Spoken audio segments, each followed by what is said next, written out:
Welcome to the Slop Farm. Enjoy the video. You begin by removing obvious connection blockers. Check battery levels and stay within 10 meters. Next, toggle Bluetooth off then on, and use forget/pair to reset profiles. This clears corrupted link keys. Once done, close nearby apps that use audio or location. Those can preempt the radio. Make sure background scanning features and Wi-Fi coexistence settings are off, because they often compete for the same antenna and cause dropouts.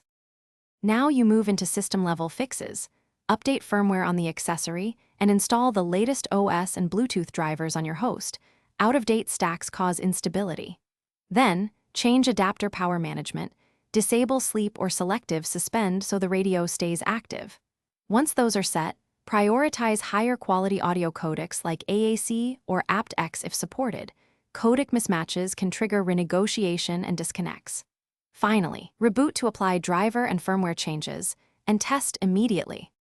To finish, reboot both devices, then repair and test across apps and distances to confirm stability. If problems persist, reset network settings on the host, or as a last resort do a factory reset on the accessory. This clears deep profile corruption.